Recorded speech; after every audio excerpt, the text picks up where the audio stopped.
Right, so here's the plan for the talk, just so you know what's coming up. First of all, I'm going to start with why care about science, and this is a new section. This is one that I just put in an hour ago, because after the press conference this morning, we were talking about that, and I mentioned it during it, and I thought this is one of the first things that you have to convey to people in order for them to get why all the rest of this is so important. So why care about science? Whoa, I meant to highlight it, not go forward.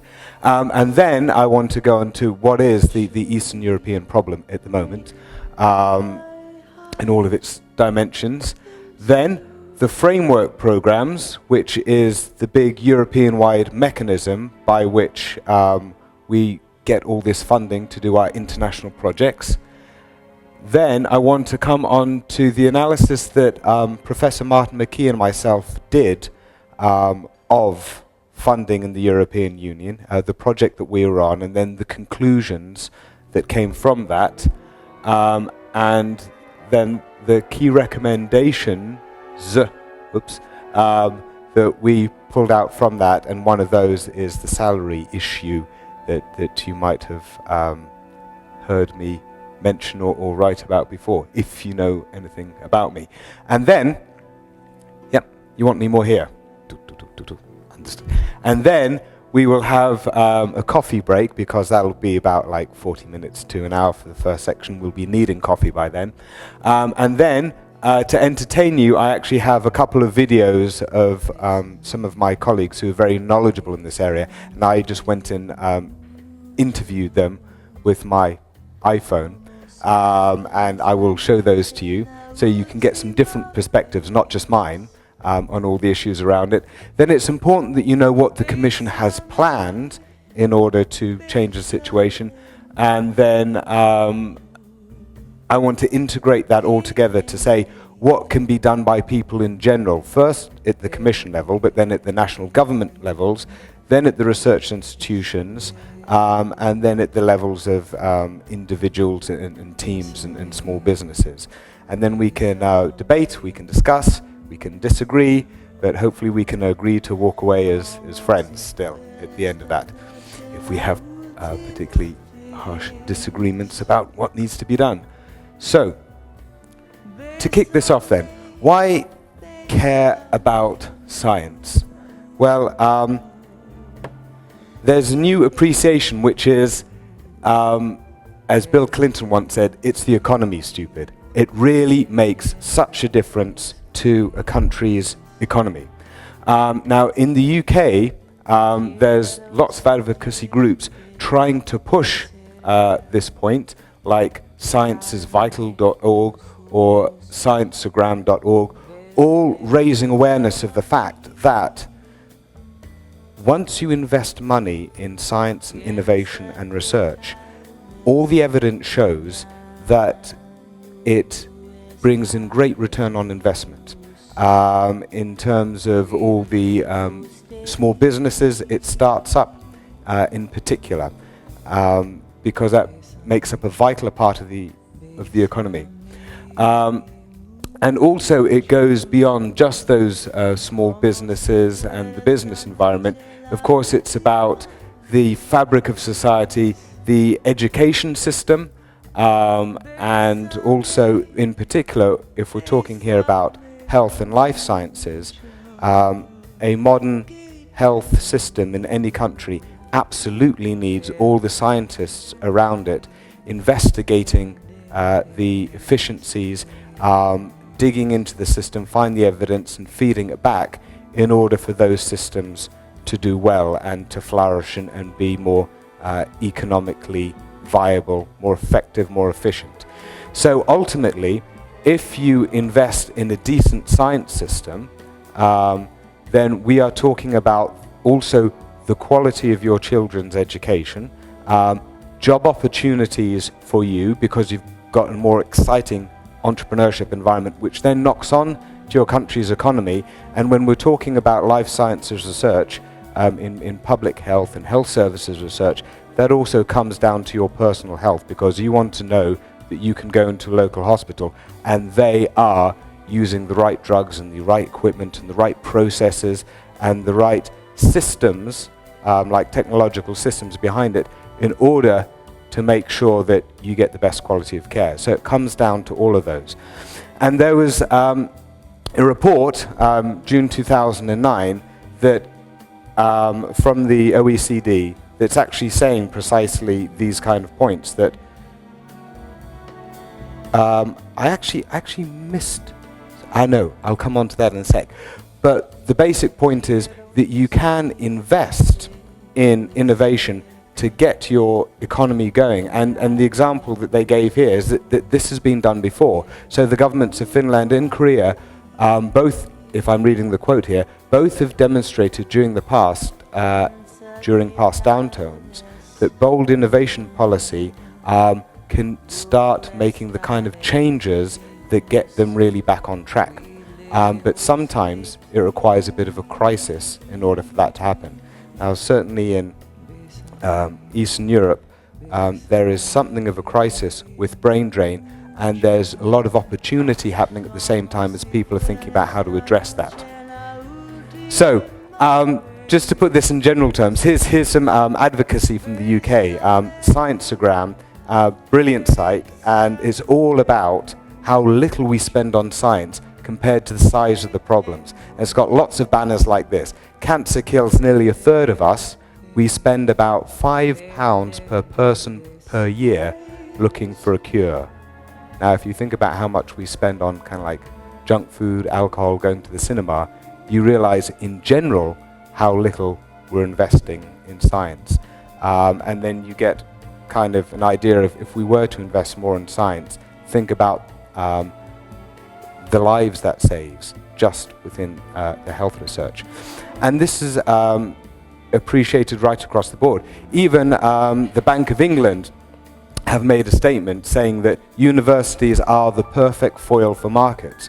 So we've invested a lot of faith recently in the financial markets, which then went and crashed on us and needed a lot of bailing out, and that led to austerity measures. But even economists in banking are realizing that if you want a stable economic future, one of the best things you can do is train up talent in science, in research, and then keep it and let that feed back into analysis of all of your systems and let that produce the exciting young companies of tomorrow. Okay, so now what's the problem in Eastern Europe? Well, there is a health gap between East and West. The health systems are weaker in Eastern Europe than they are in Western Europe. There is also, according to a recent report, a growing innovation gap. So you can define innovation in lots of different ways, but the way that the European Commission defined it led them to do a survey in which they found that the gap between East and West is actually growing. And as I'll show you later, when it comes to the central funds of Eastern European science, European science, Eastern European countries are winning a much lower proportion of a really low proportion of those compared to Western countries and associated countries. This is at the same time that there's an increasing reliance on EU grants. There's quite a lot of attitude in some governments that if you have excellent research, why should we fund that? The European Union has funds for that, and they have mechanisms to decide if you're excellent. So they're sort of shrinking their investment and handing over that responsibility to the EU.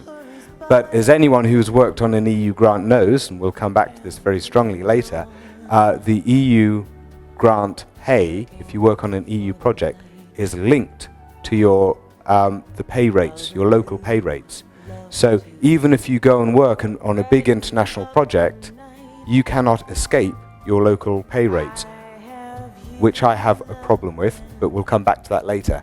And but added to that, thanks to austerity cutting back on all of this, then jobs have been going, and also salaries have been cut, meaning that there are a lot of scientists out there, and I have personal experience of this, basically suffer daily hardship just trying to make ends meet. And then they see they can get better salaries elsewhere, and so there's no surprise that there's a brain drain. There's also some cultural and infrastructure differences between East and West, which need to be addressed for the East to be more competitive. But like I just said, all of these problems, they add up together, and the impact is not trivial, because talking just now about the life sciences, it impacts not just on education and innovation, as we have just said, but also on the national health system, which means your health and well-being, and that health gap right at the top. Now, how much money does the European Union have to spend on science and research across all of the European countries and other associated countries? Well, they have a series of programs called the Framework Programs, which started in 1984. It wasn't called FP1 at the time, but you can back call it that as you were. And the one we are on now is FP7. And the one planned up, coming up next, is not FP8, like it was originally meant to be called. It is a new vision called Horizon 2020. And I'm going to tell you all about that in just a sec. But if you look at the graph at the bottom here, you can see that the investment is increasing. And it's increasing very dramatically as the European Union increasingly believes that this is an important direction forward for the European Union, investing in research and innovation, and also it believes that its programs to date have been pretty successful, as actually they have been, in forging a lot of links between countries and delivering excellent science.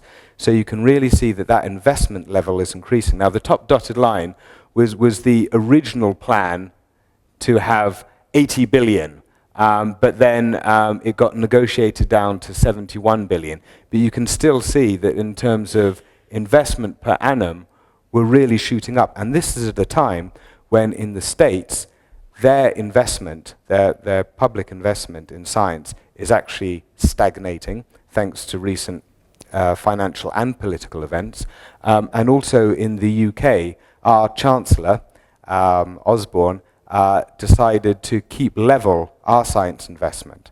But as you can see in the European Commission, they are really deciding, no, this is the way forward. We want to invest in research and innovation. This is a proper central part of Europe's future direction. So, changes from FP7, for any of you who are working on grants or know people who are working on grants from the European Commission at the moment, will be delighted to hear that lots of administration costs are being cut. There have been pointless timesheets that people have had to fill in to date. They're being chucked out. Apparently all the administrative costs, which just doing basically bureaucracy, are going to be slashed by some 15 to 20%, just to make the whole process easier. There's going to be a smoother reimbursement mechanism, is one part of it. And also, importantly, they're working hard on decreasing their time to grant. And that means the time between you applying for a grant for the European Union and then actually getting that money in. And that has been way too long before, and it's caused people lots of headaches. But now that's cutting back. And another thing that they want to do, moving from FP7 to Horizon 2020, is including a lot of small businesses and startups. And they want to do that because they want to start turning all of this excellent science that goes on across Europe into marketable products, into working solutions in whatever systems they're addressing. So they really want to try and get results from that and link it into the economy. And so they've really had this focus on this applied solutions, output, returned on investment. They're thinking about science in a very businessy way. And of course, they're trying to expand their whole program, which means building up the infrastructure. And they've actually now learnt branding and vision and big talk in the very American way. But it's actually not a bad thing to say, this is Horizon 2020. It is built on our 3 pillars of excellent science, industrial leadership, and addressing societal challenges. And so let me just break this down, what these official 3 pillars are. The excellent science is all about maintaining the basic science. So some universities were getting concerned when the plans were that we were going to, see this from a business perspective and start getting return on investment out of our science. They were worried that it was going to go all to the applied science end, but it's not. It's going to be evenly balanced between that basic science that Europe has been doing very well, including Marie Curie grants for mobility, but at the same time, we really want to think about how that links with industry, particularly with small businesses, and then also we want to put a focus on the science we're doing in order to tackle the big issues for Europe. And this is part of the branding, that we're doing now science for solving problems of health, so we will have better health,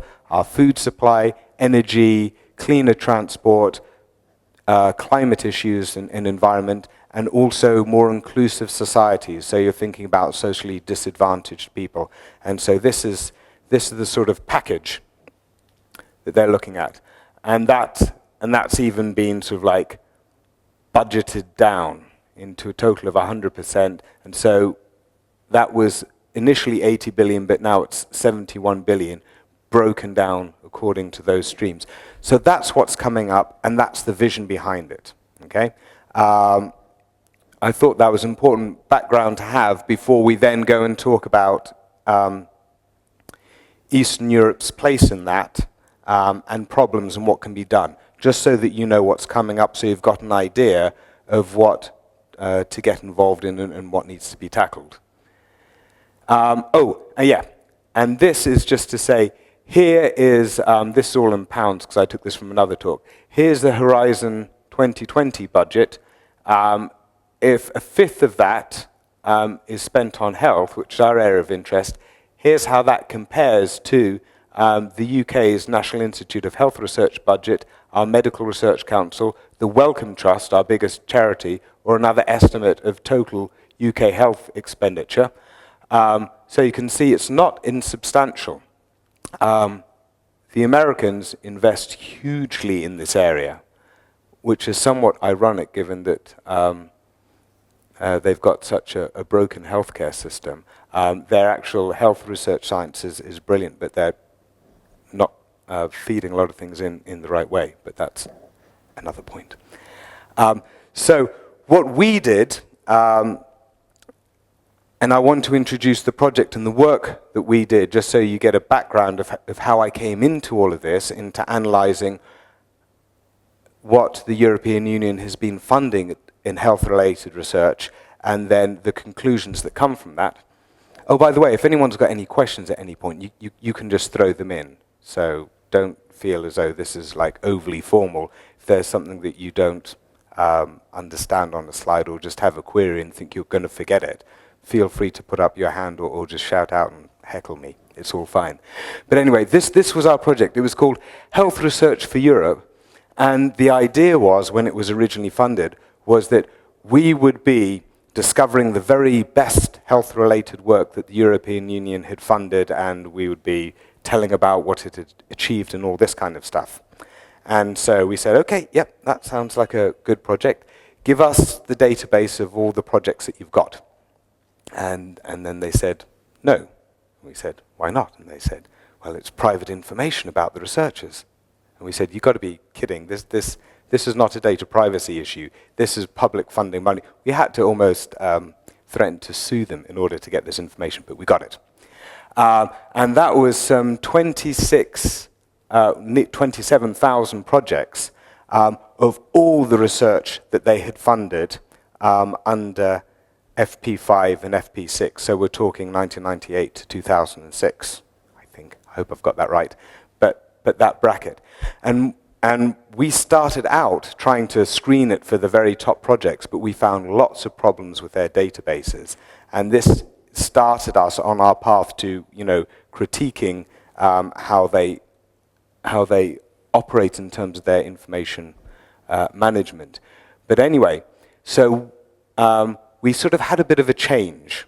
of heart, and we decided we can't get enough information from this database about who's done the excellent leading projects because we don't have any outputs associated with this.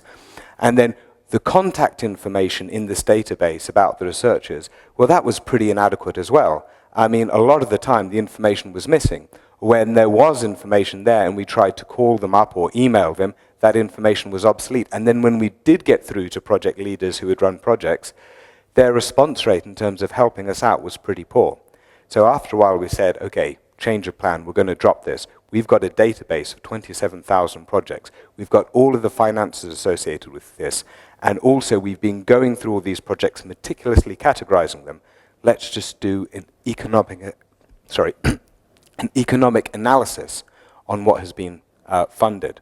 So then we did a big breakdown of what the European Union funds in terms of health-related research. Okay. So out of all of the 27,000 projects funded to about 30 billion euros, about 1/5 of that was health-related research. So this much is health-related, and we went through these 27,000 projects manually. We had a team of about 10 people with PhDs just screening through all of these. So big amount of work. And then all of these weren't. Now, out of the health-related projects, essentially, we had 2,278 that we could classify according to those initial health categories that the European Union wanted us to talk about. And then there was another chunk, which was basically very basic science and very biotech science, which wasn't targeted at any particular disease. It was just general understandings within proteomics and genomics and this kind of stuff. And then there were some conferences, and we decided to cut those out because we wanted to look at research that produced outputs. So from these ones that were classifiable, you know, with a direct target on health or health systems, we then broke that down into the 47 categories that we had, and unsurprisingly, the largest was cancer, and then other non-communicable diseases means other apart from mental health and cardiovascular. And food safety was really high in there because during this time there had been lots of issues with CJD, prion disease, and food scares. So we even then went and broke down some of those sections a little bit further. So mental health then broken down into Alzheimer's disease, which gets a huge amount of funding, much more than depression, even though the burden of disease of depression is much higher, and so on down. So that was our categorization in terms of subject areas with all of these projects. Then, as I was saying, we wanted to look at the outputs. But the end of project reports that people send in, they hadn't linked electronically in any way to all of these projects. They'd just sort of filed them up and not done anything with them. So that was a dead route. I had this idea because I'd worked in informatics that we could take the project IDs and put them into PubMed, into the grants field, and automatically see if anything was generated from that. That is a dead route because the grant field in PubMed recognizes American grant codes and also a few other grant-giving agencies which have made deals with PubMed to do that. The European Commission hasn't. So its grant codes are dead in PubMed. And so this is one of the things that they've taken on board as a recommendation.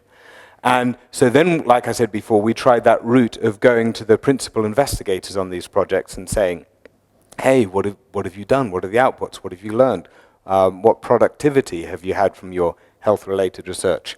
And as I told you before, one, getting the contacts was so difficult, and then when you followed them up, there was such low response that we thought, this is hardly an authoritative analysis.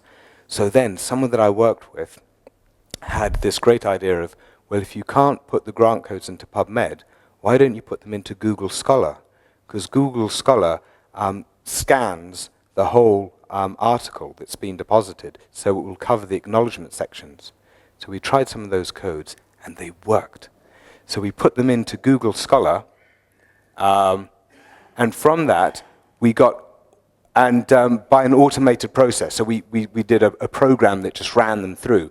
And Google Scholar actually stopped us from doing this because of their contracts. They didn't like us doing this. So they didn't like automated programs running on their database. So we changed the program a bit to look a bit more like one very hard-working person going at it more slowly. And we got our information.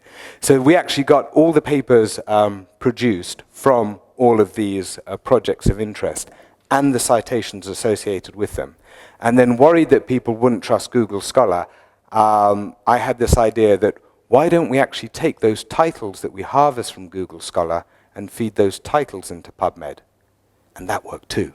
So then feeding those titles into PubMed, we could see what proportion of those outputs came up in PubMed as well. And it's about 70%, which is what you'd expect.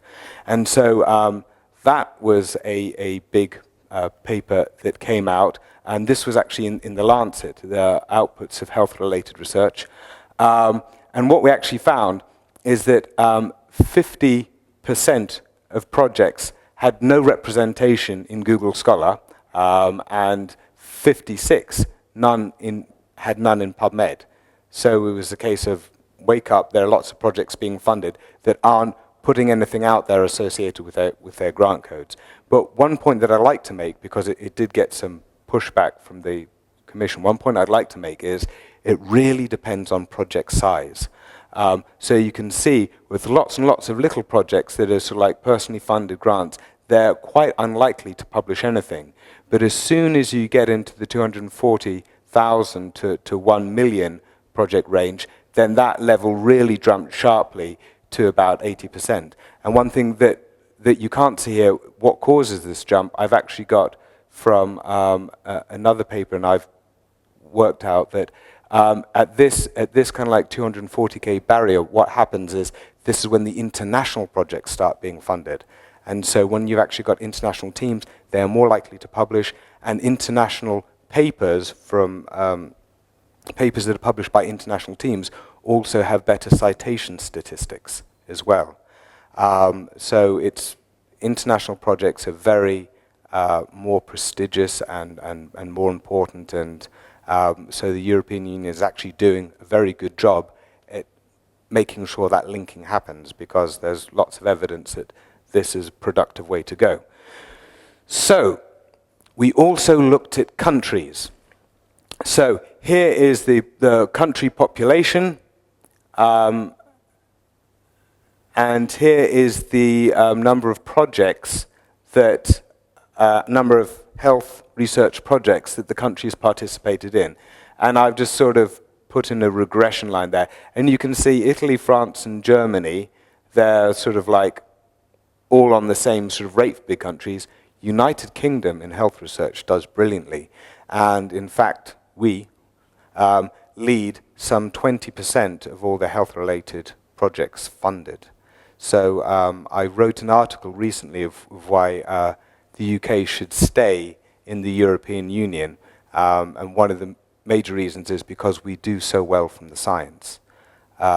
We really do get a lot of funding from the central pot. And also being a large country can do a lot of the leading of where that science direction goes. And like I said, with all the international projects, because international papers are so valued and large-scale projects are so valued, we would actually be crazy to pull out of the European Union because of what it would do for our capacity to lead this win-win situation that we've got at the moment.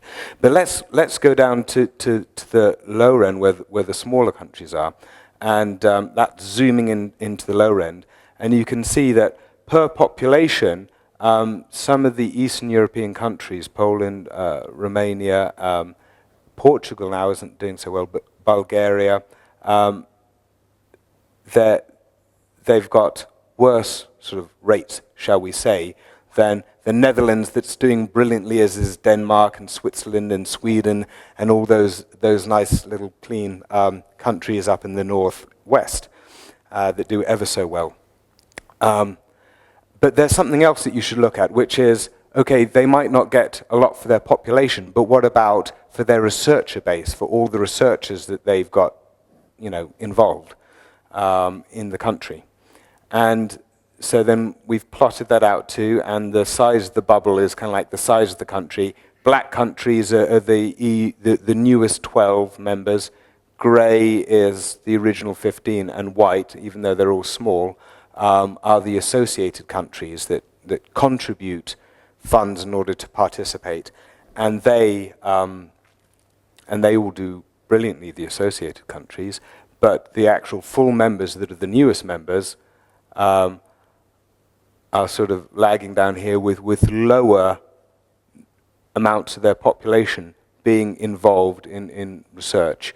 But as you can see, by just looking up along these kind of lines, even if you've got an overall researcher base of, what's this, around 3,000 researchers per million inhabitants, a small country like Estonia can actually do really well.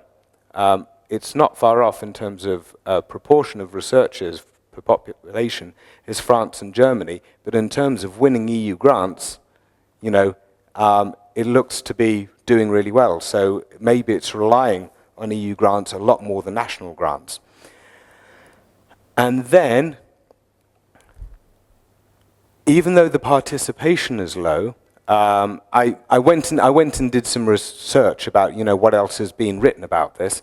And even though the participation is low, this table from the European Commission's own impact assessment document is what really shocked me, because at 6% participation of all of these 12 countries under FP7 Health, the funding was 2.5%.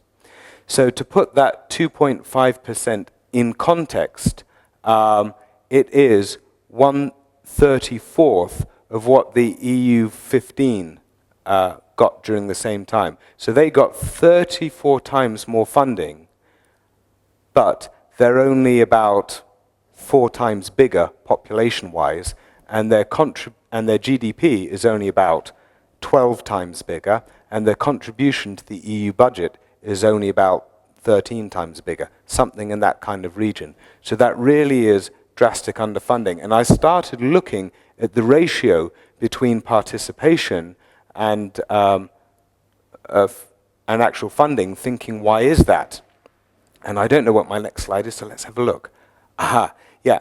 And I thought, well, when I was doing this, I was actually in Slovenia, so let me tell you about that. And I was working on this project in Slovenia, and I was aware that my funding rate was rock bottom. And I was finding it hard to survive on the salary that I was getting from that. Whereas, if I were to be doing exactly the same work on the same project from London, I knew that I'd get triple take-home pay in terms of net salary. And in fact, we then went and put in another project application, which was Slovenia and a few other countries in London. And like it always goes in terms of these project applications, we all decided what roles we'd play. We all divided up the hours and the person months, and then we had to form the budget. So then everyone had to declare what their local salary rate was, and all of the hours that had been evenly distributed then became money which was very unevenly distributed, because you're forced to claim a local rate, and the big money goes to the Western European institutions. So I called up the London one that we were partnering with on this, and I said, can I do this work from your place, because I can't survive on this local salary? And they had a look into it, and they said no, there wasn't enough because they had to cover someone else, and then the project application sort of fell through anyway. But that's what started me thinking, this is absolutely bizarre. I have to, one, get out of here, which was Slovenia at the time, and go back to a London salary. And secondly, I have to say something about this ridiculous situation. So we were invited after that Lancet paper to actually make recommendations about what the European Union should be doing in terms of its new funding program. We were invited to be provocative, and that was the piece to which Loiso referred to earlier, and Peter contacted me about. And we said, okay, if the European Union really wants to ramp up its science and innovation funding, here are 4 things that they need to do. One is cutting bureaucracy, but we're seeing that they're already doing a lot of that. There's one aspect that they're missing, which is the tendering system. I won't go into that now, but basically it wastes a lot of people's time. Secondly, research mapping. We hand categorized all of these projects, and only then can you actually start seeing what's being invested in and start trying to cross-map that with what national funders are doing. You need to have that kind of system built in and those kind of collaborations around Europe in order to see what are the gaps and the overlaps in terms of funding systems and get efficiency thereby. Another thing was open data. Following this finding that they were publishing, that so few of these projects were publishing papers, we said, well, there should at least be a policy that for those research projects that gather data, they at least hand in that data, and that data can be available for other people to use. And the European Commission has done a lot on open access, but they tend to bundle open data into open access, which in my view is a big mistake, because open access is all about being able to get to the papers that are already published and who's paying for them. Open data is really a revolution in terms of how we do science. It's not just gathering data, analyzing it myself, then telling you what I think. It's gathering data, cleaning it, putting it on the table, and then saying what I think, and you can all come and check it, and you can all link it to other bits of data and do other investigations. There's going to be a whole revolution in science, which involves a lot of this secondary science and reanalysis, and the European Commission are just not as on it as they should be. And then finally, this point about Eastern Europe and the participation rate. I went through document after document trying to find what they were saying about that, and I found in lots of their own documents evidence that the situation was pretty bad, the partition rates were low, the networking rates were low, but absolutely no business plan as to how they want to go and address it. And certainly nothing about the salaries. So what did they say in all this documentation about the salaries? Well, in the actual impact assessment itself, where I showed you that table with that 2.5 financing rate, this is a massive document they had. What was their commentary on it? Absolutely minimal. And I thought this is shocking. You know, you're trying to sell this new program and address all the concerns and shape it up in order to be better, and you've got something like this and you've got no plan to tackle it. And so in all of the Horizon 2020 documents, it was just neglected. Now there was a paper commissioned by the German government that actually did start looking at Central and Eastern Europe and their participation in life sciences, and then it looked at the funding as well, and it said, well, it's known that the salary rates and the cost of living are lower in Eastern Europe. Therefore, let's not look at that. Let's just look at that participation rate, because that's a better indicator. So classic top-down analysis with no understanding of the bottom-up, the issues on the level of the individual scientist. And also, there was a researcher's report that was meant to be an analysis on, you know, what are the motivations on the level of the individual researcher. And again, they had nothing on it apart from one statement saying that there was a correlation between living costs and salaries, and just left it at that. So I don't think this was a particularly good statistician who said there was a correlation, because there's a correlation and there's a correlation, right? I mean, there is actually a correlation in society as a whole between height and intelligence. But we don't say, you're 6'4", you get the job, you must be bright. You're 5'2", no way. Because we understand that that correlation is kind of like small and trivial, and if you want to understand intelligence, you look at someone's track record or their eloquence or how well they do tasks. But a correlation of 1 means it's absolutely determined. But this is a very lazy statement to say, oh, it correlates with living costs, and so therefore it's all fine. Whereas and I'll just say this, in fact, even a position paper by the EU12 grumbled a little bit about salaries, but then said, we wish the Commission would take into account value for money. I wish they would too, but it's not going to work that way when they're just going to be assessing projects in terms of excellence. They're not going to go and do the calculations about, who's spending what hours and things like that. They just want to see that a problem can be solved in an excellent way. So I think that there's a different way to solve this. Now, and that's why I was delighted when I came across this Commission report from 2006 and 2007 that actually looked at the researcher salaries right across Europe and found massive differences.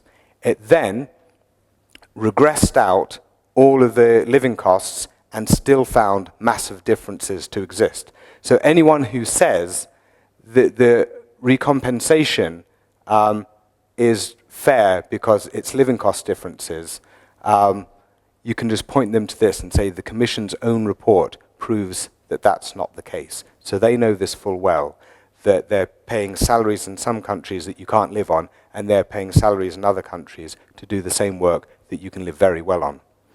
And so we will wind up for the first half in just a sec. Oh yeah, now that statement just bothers me so much as a statistician that I gave it its own slide, but I've already said what I think about that, so we'll move on. What did come out of that report was a really interesting analysis of publication rates, but we'll skip over that. And that was the evidence from that report. And so this is why we have just said, look, there's a very simple principle, which is equal pay for equal work. And we've said this in that original paper. I said it again in another paper. I did a fuller analysis. There was a House of Lords investigation into innovation in the European Union. I made contributions to that, and I made sure I got that point in there. An article that came out yesterday in a popular online forum, I wrote about this, and then I've given various interviews to blogs and news outlets, and just anyone will listen on the issue. Because what I've been told is that you can't give them equal pay, because if you have some people employed within an institution on an EU project and they're getting good money, and then other people employed nationally, that will cause stress and tension and differences. Well, when I was working in Slovenia, I didn't think, I wouldn't have thought, oh look, someone is on an EU project and I'm not, and they're getting good money and I'm not. Therefore, I'm going to beat them up, give up science? No, I would obviously be more encouraged to either force my government to pay me more or try and apply for an EU project, or both at the same time. It's a clear stimulus as to what to do. So that bizarre argument doesn't stand. I won't say who that came from, but it's actually not anyone in the Commission. It's just a random comment. And I've been told by some other people, no, the Commission doesn't hire scientists. That's not how it works. It's the research institutions that they recompense for the work done. Well then, why can't research institutions claim more pay for their researchers to do excellent research at a European level when it needs to be of that level? But actually, ultimately, I think hiring scientists is precisely what they do. I mean, they've got this new mission statement that they want this unified labor market for scientists, and everything should be competitive and fair. And so how is it fair that if they're prepared to fund some excellent research and they're prepared to give a Danish salary for it, but if you, from Slovakia, can do the same excellent research, and no one Danish can, then they'll say, oh yes, we'll fund that, but we'll just give you like 3 times less. Why? Because we're going to punish you according to what your local government pays you to do a local project. It doesn't make sense. You should be able to competitively claim for what you can deliver. And that's basically what I've been saying. Services. Yeah, so essentially I can understand why they originally started paying this way. You know, when it starts out as a small program, you don't want to set up a whole system of determining what salaries are going to be in different countries. You say, you know, that's your job. We'll just pay the research institutions back. But now that the program has grown so big, and there are so many people dependent on it, and they've got this new vision of this open researcher labor market, and also you can see that if you just double down on local salaries, that you're going to get brain drain.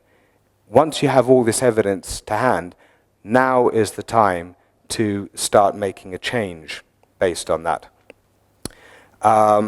So what I want to do now is, that's me done for the first half. I'm now going to sit down and relax, and we're just going to have 15 minutes of me talking to Professor Martin McKee, and then we'll have a coffee break. But essentially Martin, who's my co-author, is one of the most knowledgeable people around. He's published hundreds of papers. Last year he published over 100.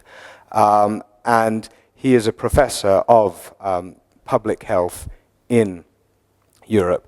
And he's constantly traveling, and he knows so many people and so many things that I just had to interview him for this and get his take on it. So, other Martin, take it away. I'll take off this headset, and then when that's done, no, I'll keep it on. And then when that's done, we can all go and get coffee and discuss a bit, and then we'll come back in the second half to look at what the European Commission is actually planning.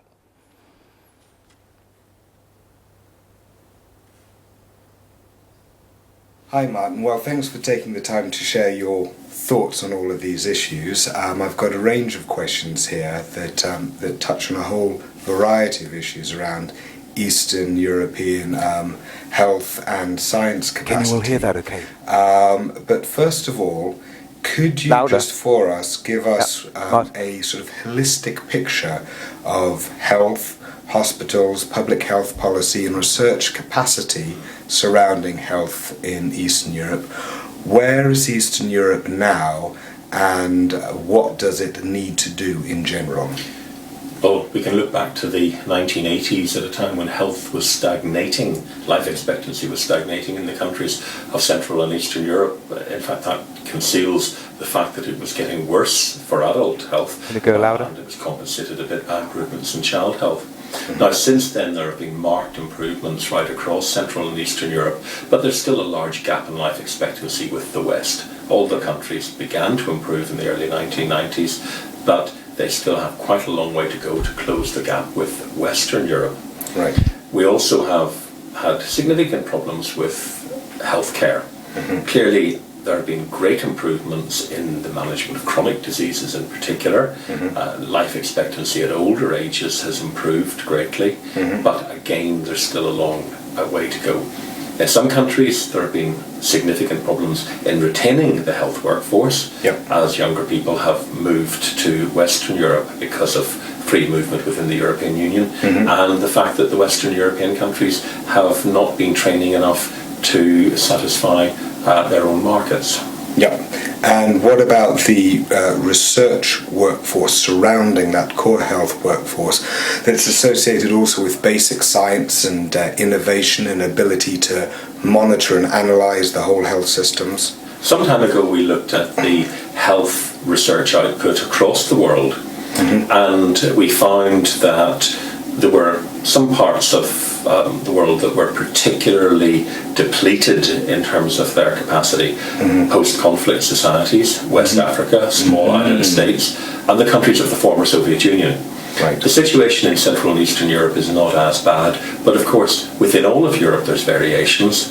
In health research, some countries have always done very well, the United Kingdom, the Netherlands, Scandinavia, and others, including Germany, Austria, have done less well. But the countries of Central and Eastern Europe tend to be down at the lower end of the distribution in terms of output. Right, okay, so we've got a weaker health systems in generally and weaker research capacity around it. Now,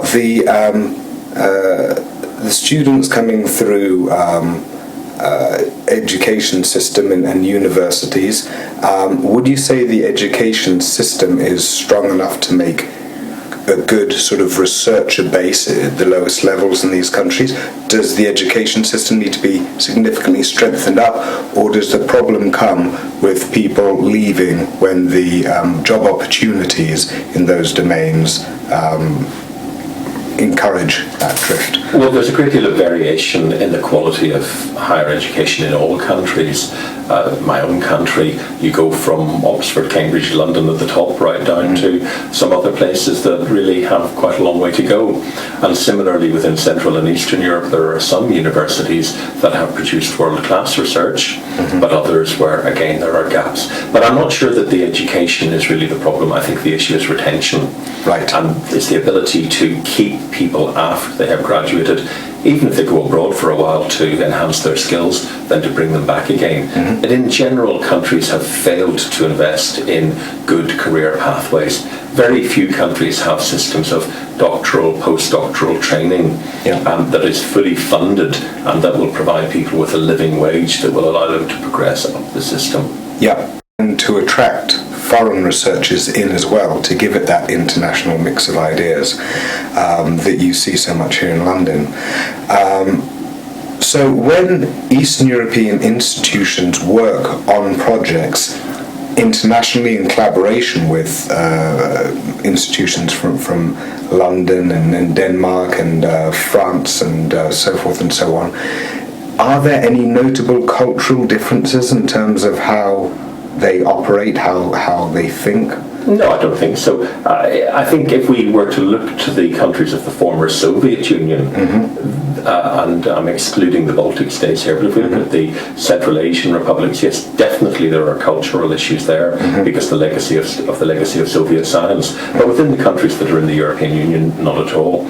The researchers there have been integrated into Western European research projects for many years. I think the main difference is that they do tend to have higher teaching loads and higher administrative loads than perhaps in the West, and that makes it rather more difficult. Also, I think that there is a concern that perhaps research accomplishments are less well valued in terms of promotion and tenure as they are in Western European universities. I think a third problem is the ability for career progression, where you do tend to have a promotion sometimes seeming to be on the basis of age rather than achievement, and I'm not sure that young, enthusiastic, talented individuals are always recognised quite as well as they might be. Right. And so with this in mind, the fact that you do have, and I would say especially in the younger EU savvy generations rising up through the ranks, competent people in these countries looking to take part in international projects, how should they go about making sure that they can actually win more projects and get involved with more international projects? Well, international projects are by their very nature collaborative, and I think it simply means reaching out to other people who are working in the same area, developing trusted long-term relationships. Many of these already exist, and in fact we do see quite good representation by some centres within Central and Eastern Europe, although clearly overall it is less than you would like it to be. Right.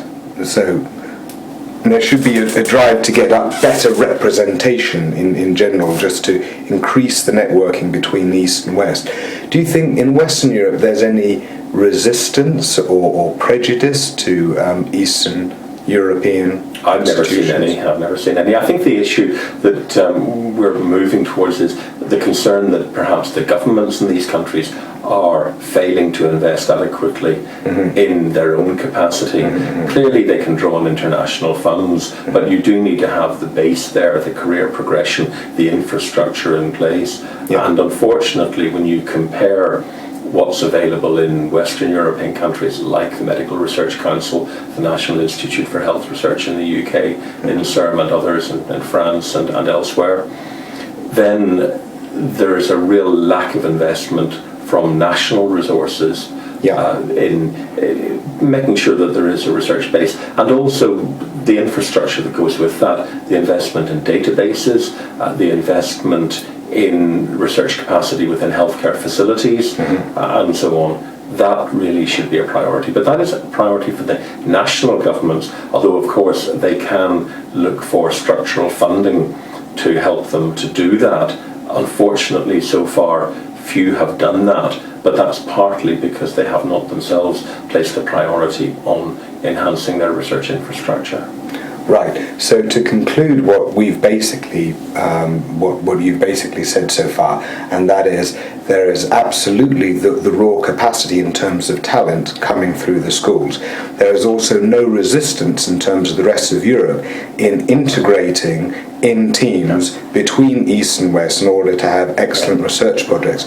The problem comes at the national levels, where research output is not as valued as highly as maybe administrative tasks or teaching and so forth and so on, thereby restricting the researchers in terms of the capacity to have output.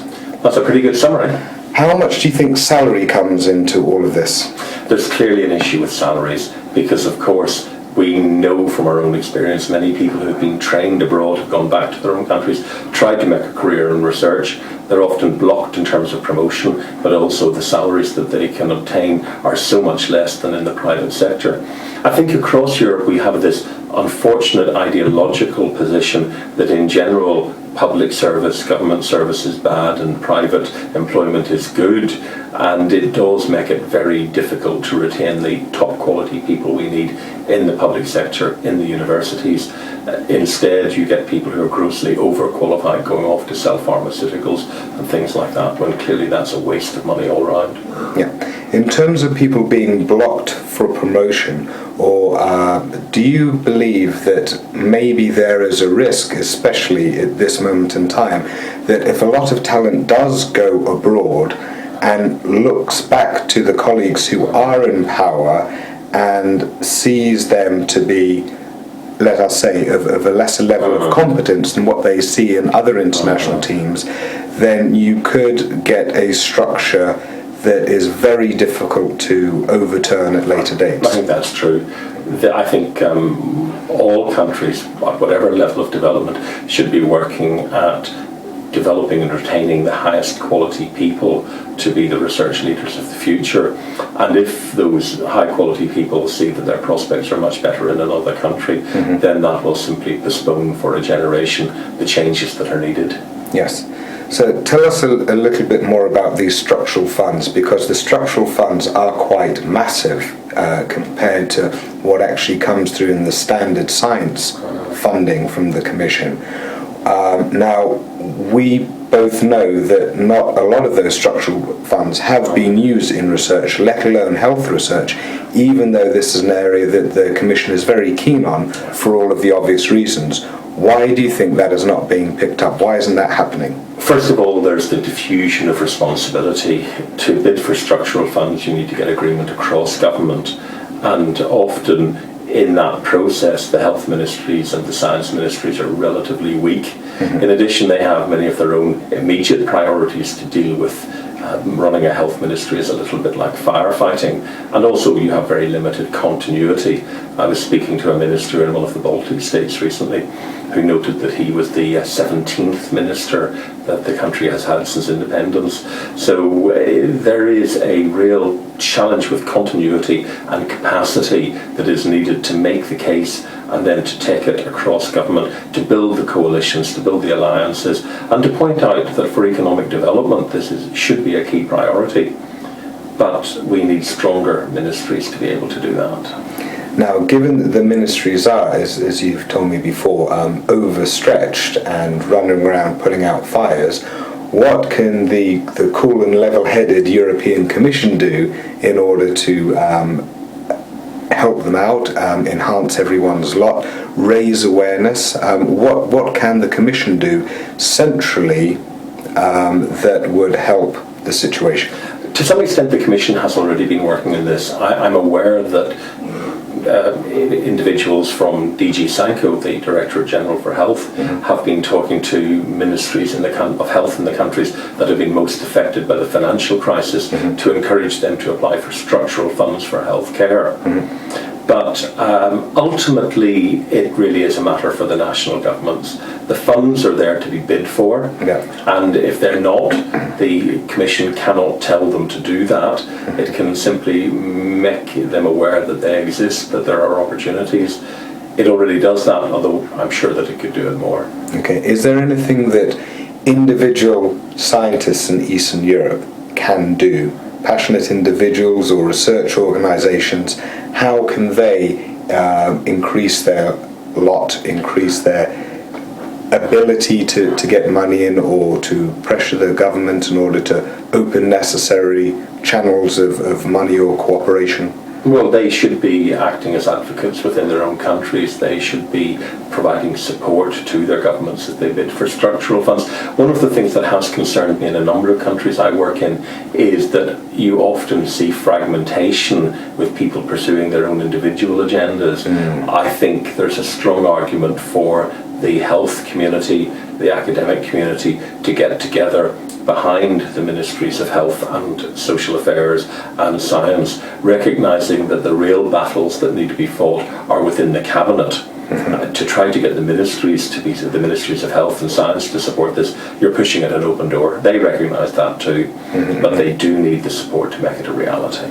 So a brief summary of the main barriers to progress at the moment would be?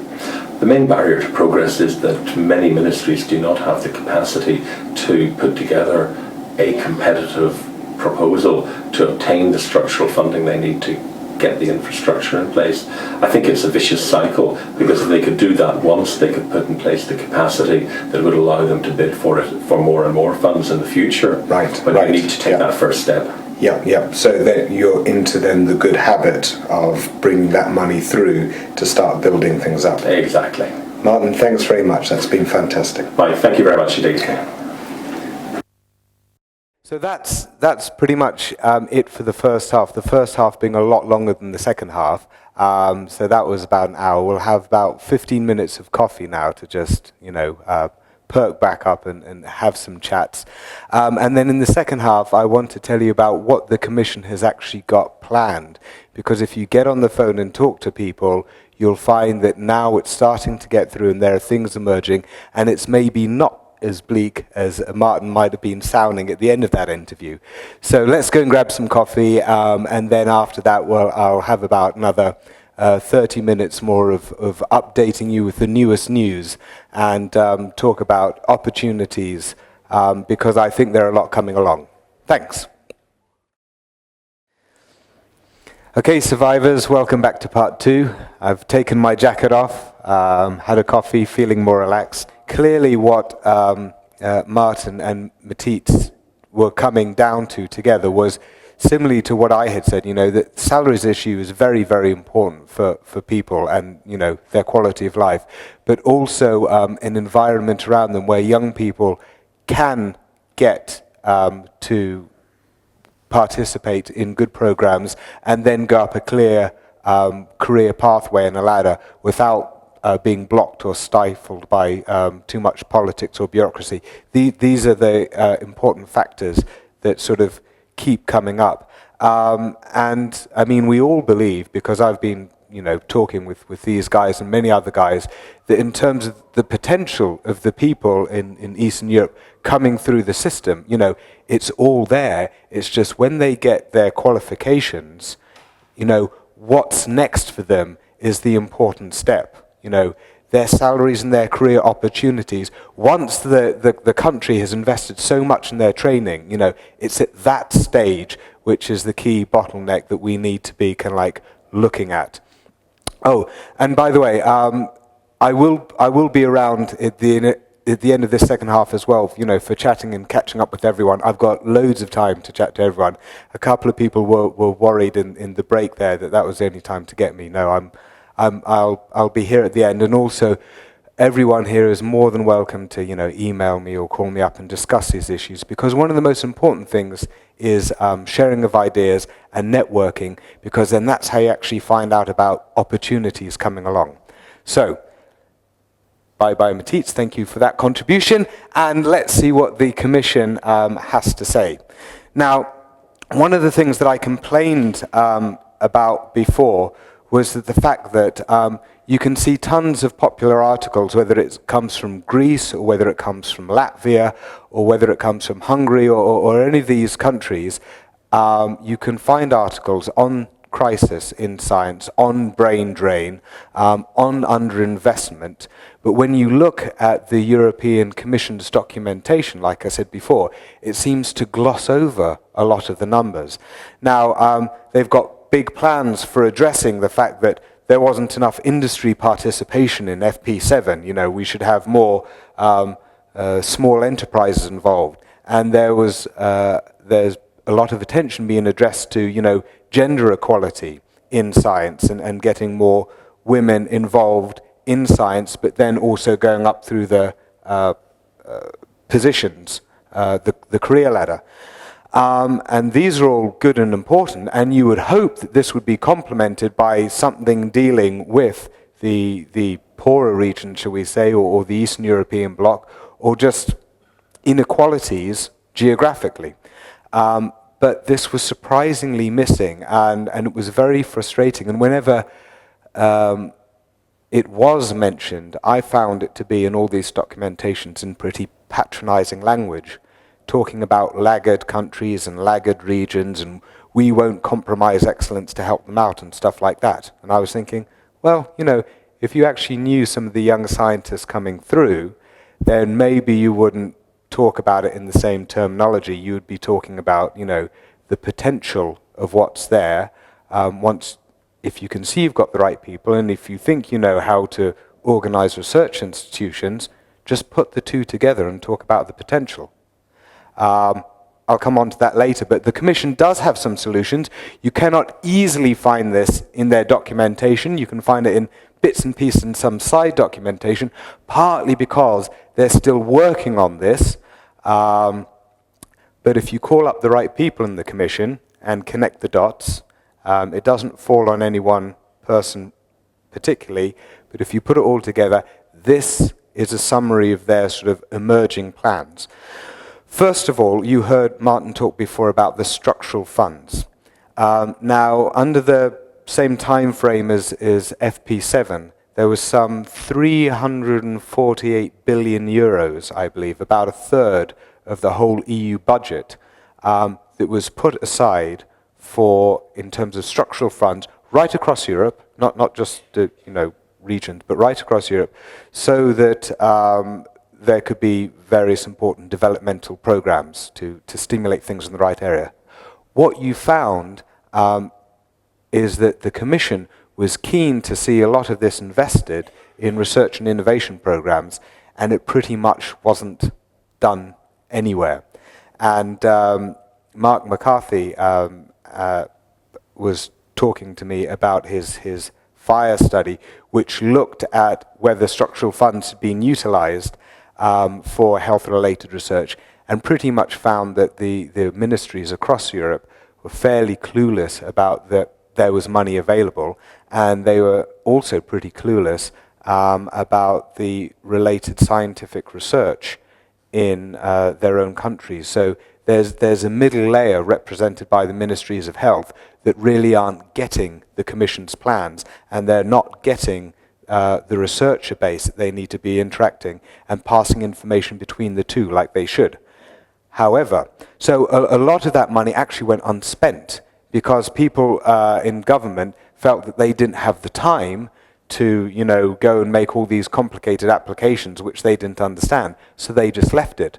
When people did apply, then often it went on construction. Airports and roads was the classic one. So, but I am told that this time round, with the structural funds, a lot of the national governments are actually now getting the opportunity in that, and they will be pressed hard to use them, and they will be stricter to use them in areas such as ICT, and such as research and innovation programs, and also helping their small businesses, because part of this whole new program coming up is that we really want to, help the small businesses have access to funding, integrate with the research base, and start harnessing science sort of economically. So the structural funds are back, and we can expect to see them channeled in, but some pressure from research institutions on governments to do that would be good, or direct communication between research institutions and the Commission in order to collaboratively work out how to get that would be good. Now, there's a new fund that's just been set up, and that's some 800 million euros on a program called Spreading Excellence and Widening Participation. And this one is directly targeted to those regions that aren't participating in a lot of projects. So this includes having a lot of provision, a lot of money to seed capacity, to set up new centers of excellence, and to try and twin research teams across East and West, to set up exchanges, to enhance mobility, to enhance networking, all that kind of stuff. There are European research area chairs. There's a big fund for appointing people who look to be, young, dynamic, innovative in some of the poorer regions in order to propel them into positions of leadership. So look out for that one. And also they're setting up centers of policy advice for the governments. I don't know if it's also for research institutions, but essentially a lot of thinking has gone into the Commission's vision for research and innovation Europe-wide, and they're pretty keen to actually engage with people and share those ideas and share those solutions and work collaboratively. And they've got another program as well, which is called Smart Specialization. And that means that region by region, they're hoping to help all of Europe identify what are its research and industry strengths and play to those strengths so that they can keep some of the best minds in those particular areas and attract more people in those particular areas so they can actually be specialized world leaders in particular key areas. Also, what I was saying before about the slashing of administrative costs and time to grant and things like that, that's going to hugely help smaller businesses and smaller research institutes and non-English speaking research institutes, right? Because the bureaucracy burden before was huge, and that's kind of helpful relatively for the big powerhouses around Europe, because they've got the kind of administrative capacity that can just shovel this through. For smaller teams that come new to Commission funding, it was just too much, and a lot of people just turned away at the beginning and said, I'm not dealing with this. So the fact that they're slashing all of that really does lower the barrier to entry. So we're all looking forward to seeing that, I think. And in terms of salaries, I have been told that there is working its way through the financial, shall we say, frameworks now, an opportunity for 8,000 euro bonuses on salaries. This is something of a hangover from FP7. It's I've been told, it's a trick in the setup, but there is an opportunity for researchers to claim, 8,000 euros extra per annum, and this was put forward by some of the poorer regions, and then it was decided it wasn't just for them, because you have to have equality, and so then it's available to all countries, but it might be the case that in places like London they don't actually use it because that would be too disruptive to their equal work for equal pay within university mechanisms. But that's at least something. But still, there are some of us who are looking to overturn the basic laws about reimbursement, because as far as I'm concerned, it may help, but it's kind of like a plaster where an operation is needed. You do actually need to free up Eastern Europe and other southern countries within Europe to actually be freely competitive and to be able to get equal pay for equal work, no matter where you live. So I'm quite insistent on that one. Right, what have we got next? Okay, so in terms of that 800 million fund, you can actually see it in their plans here. So spreading excellence and widening participation. And that's 1% of their budget plan. Now, is 1% fair for all of the poor regions? Well, actually, it's not money given to the science. It's actually, I think, a pretty good deal, because it is a key to unlock the 70 billion funding on the research programs and the 300 and whatever it's going to be this time round billion of structural funds. So this 1% is really what lots of people in Eastern Europe and other countries that are now struggling, like Spain, Portugal, and Greece. This is a really important fund to target, because 800 million is a lot. I mean, if you think about your average international project is going to be about, what, a 2 million fund. This is like 400 of those projects, all of them targeted at reorganization, networking, twinning, just anything you can do to appoint research leaders, to make all the cultural changes, to give all the policy advice you need in order to really start being competitive on the science funds and open up all that money that's sitting there on the structural funds.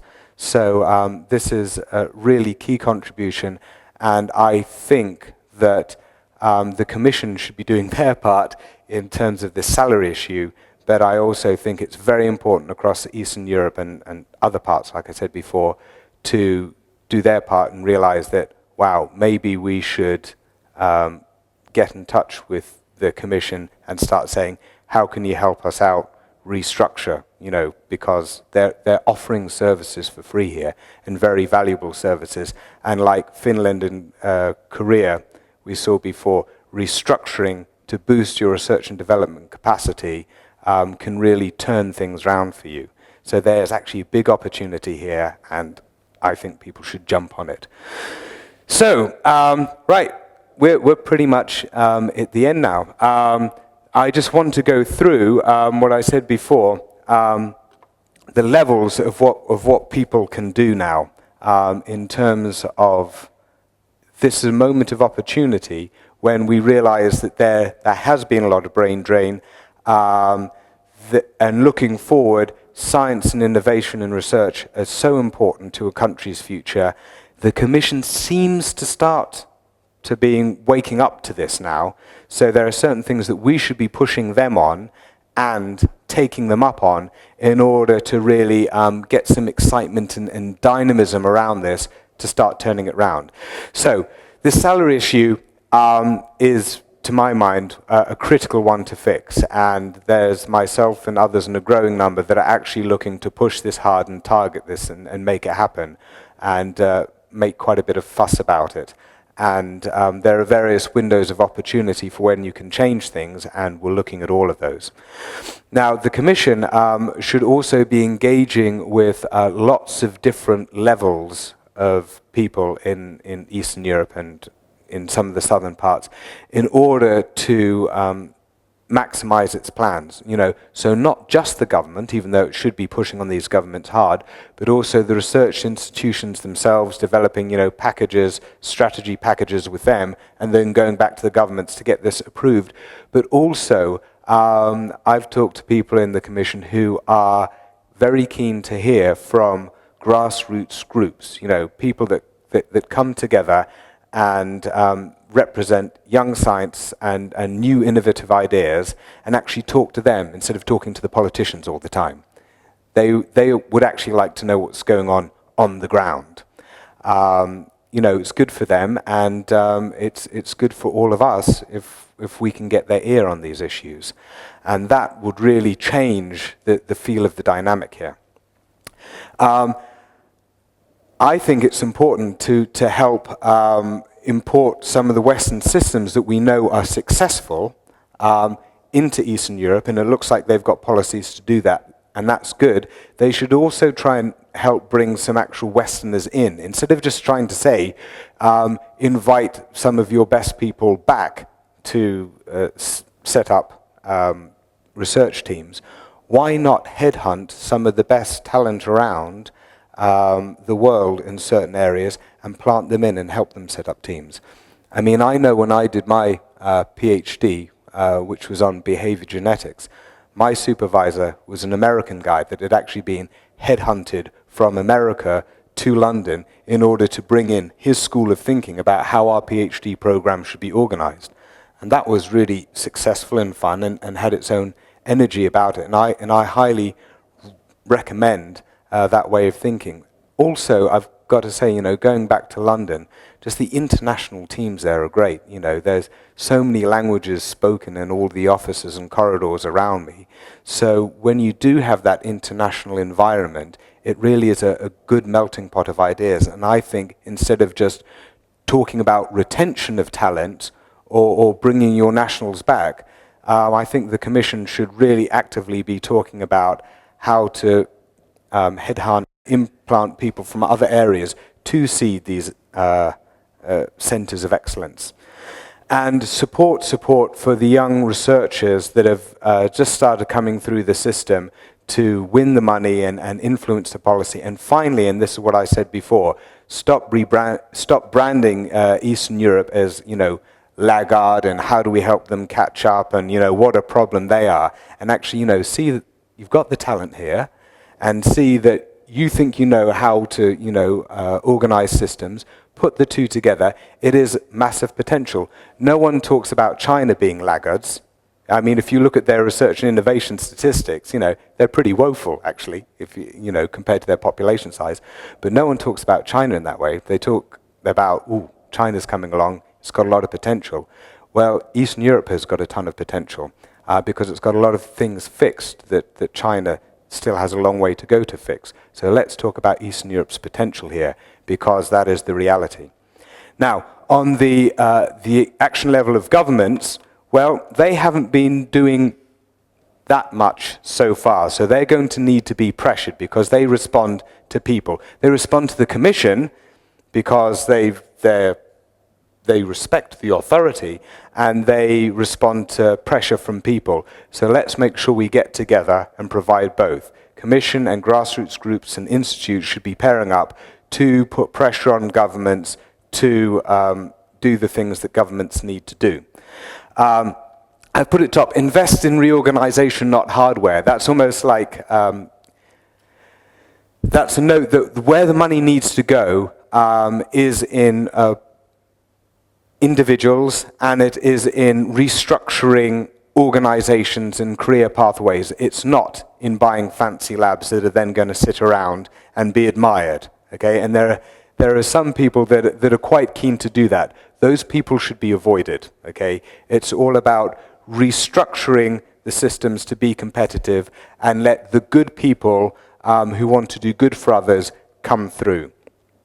And I agree that government should help pick flagship areas where they think their country can start leading, and they should be doing the kind of branding that the European Commission has been doing for itself and Europe as a whole. What areas of science do we want to be excellent in?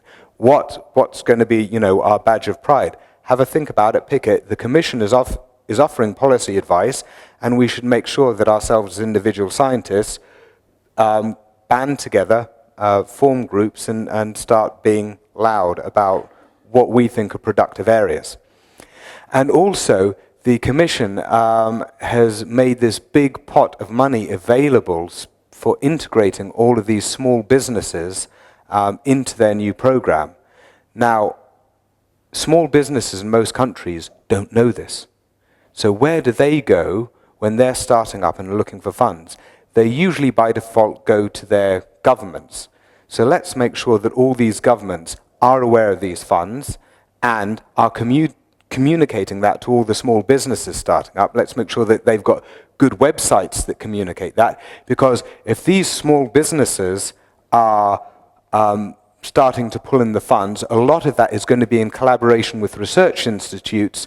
So let's start networking and pairing up and get the money through into Eastern Europe that way too, via small businesses as well as via the research institutes. What can the institutes do?